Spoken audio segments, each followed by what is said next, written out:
Welcome to Chapter 6 of Principles of Financial Accounting 2. Or, sorry, not Principles of Financial Accounting. Geez, okay. Why don't we can crop that. Okay.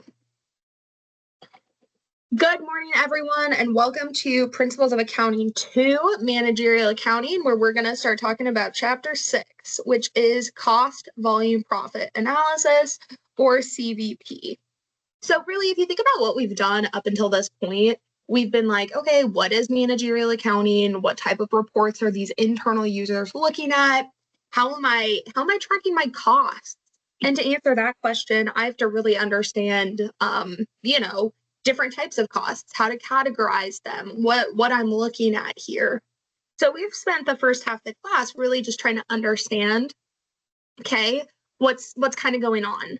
Now we're getting to the point that we have enough background information to be able to start performing some analysis. So, hey, I am a company, I want to produce a new product. How much do I need to, how many units do I need to sell in order to break even to cover all of my costs? Okay.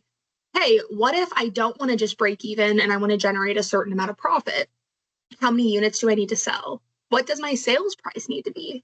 How would my units sold change if I increased my sales price by $2, etc.? So that's kind of the things that we get to start looking at in this chapter. So obviously in 2020, there was the COVID pandemic, okay? And really, there were a ton of impacts to businesses. I mean, if you think about it, right, things were truly just shut down. And if something was open, you probably had to be 6 feet apart from other people. Certain tables in restaurants were probably, kind of like X'd out. You couldn't sit there, right? They could only have so many parties. Think about how grocery shopping changed, all of the mobile order pickups because people weren't going into stores. Okay. Think about from an employment perspective how much things changed, where now all of a sudden people aren't going into the office, right? So if I don't go into the office, well, all of a sudden I'm not hitting up Chipotle or whatever for lunch. Think about how that affected Chipotle, right? So anyway, kind of with this stuff in mind, we're going to look at and analyze Starbucks in this chapter. And so Starbucks, how they were impacted during COVID, again, when you're thinking about like a customer facing food company, well, yeah, I mean, some stores just had to be shut down. I mean, some businesses were told they could not be open. Or, hey, if they are open, maybe you can only have limited to takeout orders, okay? Like you can't have people sitting in your restaurant. Again, people are working from home, so now you don't get nearly as many folks grabbing a cup of coffee on their way to work, grabbing a cup of coffee over their lunch hour, whatever it might be. And we saw a huge increase in the unemployment rate. And so if people aren't employed, well, all of a sudden, this extra income that goes towards buying a cup of coffee, well, it's not really there anymore. And again, if I have limited income, I'm probably not going to Starbucks and getting a $5-7 drink, whatever it might be. So this graph right here shows the changes in customers visit in 2020 compared to 2019. So it's really interesting because you can see like here in February, they were up almost 20% from a customer visit perspective. So they were on track to probably have the best year that they ever had. And then all of a sudden you see it just drops come March and April, because that's when things started to really shut down. And you can see that throughout the entire year of 2020, they remained significantly below the sales that they were doing in the prior year. So, of course, one thing I want to acknowledge too before we move on is just, Starbucks was the type of company that could make it through something like this, right? They're a very successful company. They've been around for a long time. If you remember from Principles of Accounting 1, I'm sure they have, a pretty good nest egg of retained earnings that they've saved over the life of the company, that they were able to do this, right? They were able to make it through the pandemic. A lot of small companies weren't. I mean, a ton of people went out of business. A lot of local mom and pop restaurants went out of business, right?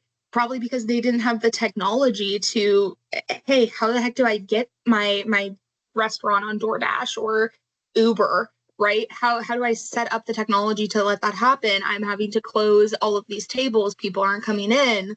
And you saw a lot of businesses close during this time. So again, a company like Starbucks was able to recover from it, but a heck of a lot of companies, unfortunately, weren't. Okay. But turning our eyes back to Starbucks, we're going to say, well, how could they employ this CVP analysis in order to help them continue to be successful or to come out of a situation like this?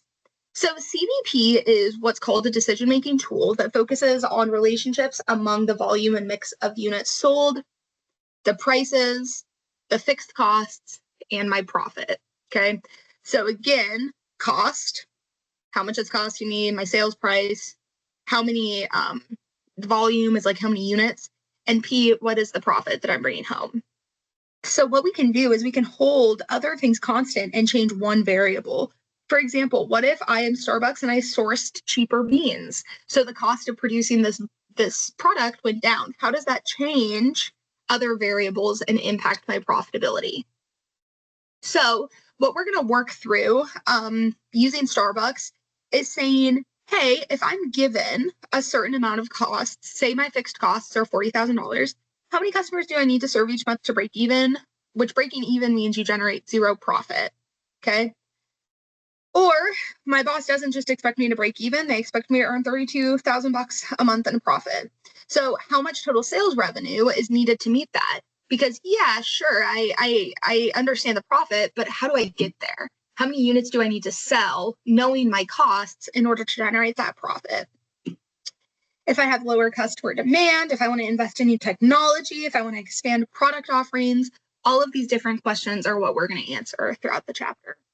So a couple of things we need to hold constant or assume in a CVP analysis is that, just like we learned about in the last chapter, right, chapter 5, cost behavior, the first assumption is linear costs, right? We can fit this, or it approximates kind of like a straight line here, right? And by that, I mean, it's going to look something like this. The amount of units that I sell, right? Well, that increases my total costs here, as well as total revenue and sales volume. Here we say costs can be either classified as fixed or variable, which is just saying, hey, do they change based on the amount of units that I produce, or some sort of cost driver? We also say that only volume affects total cost and total revenue. So I know some of you guys might be thinking, okay, well, is the amount of what I sell actually the only thing that impacts it? Well, no, of course not. But in order to fit it into this model, we have to hold some things constant. So we're not going to look at employee learning curves, productivity gains, volume discounts for buying in bulk. We kind of push that to the side and don't take that into account. We also assume here that my production volume is equal to my sales volume.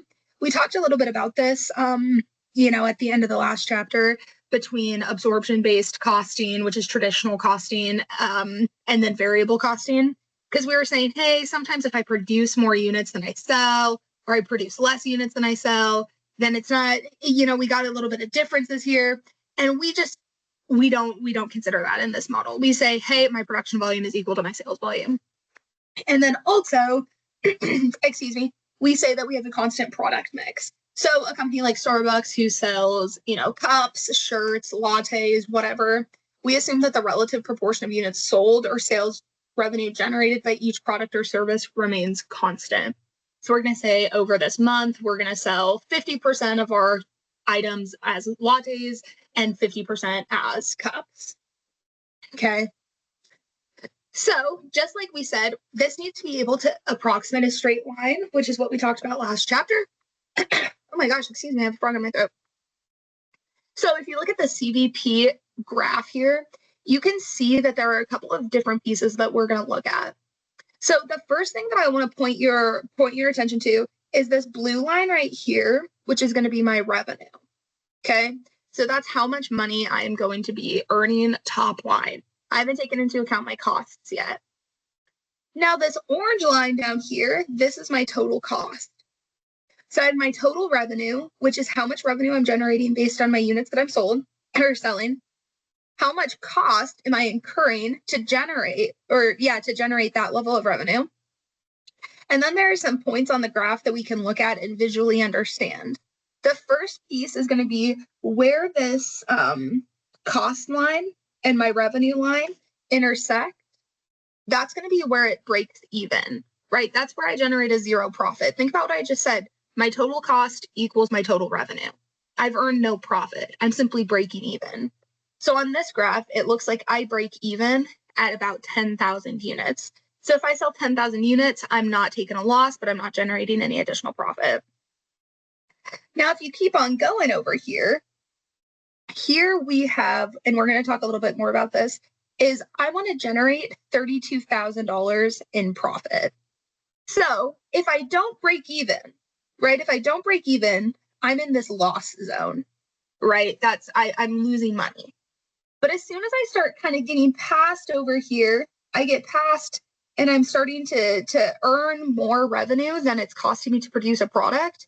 Well, all of a sudden, that's going to be where I'm generating a profit. So if I establish that I would like to generate a $32,000 profit, okay, where my revenue and my total cost intersect down here, if you kind of just like drew this dashed line right here, anything that's above the cost but below the total revenue, this piece right here, that's going to be my total profit. Okay. So in this case, if I wanted to earn $32,000 in profit, I need to sell 18,000 units. It's going to cost me $58,000 to sell 18,000 units, and I'm going to generate $90,000 in revenue. So 90 minus 58 gives me my $32,000 in profit. Okay. So again, like we've kind of been talking about, we have different methods to analyze these things. So we have break even, which is the simplest form of my CVP analysis. And again, I am just trying to have my profit equals zero. Break even equals profit equals zero. So the goal is to say what level of sales, I can do it in units or in dollars, is needed to break even or earn a $0 profit. So I have three different methods I can look at in order to answer this question. The first method we're going to look at is the profit equation method, okay? And I am going to probably actually make another video for this where we're going to walk through the different methods. So I will see you guys in the next video.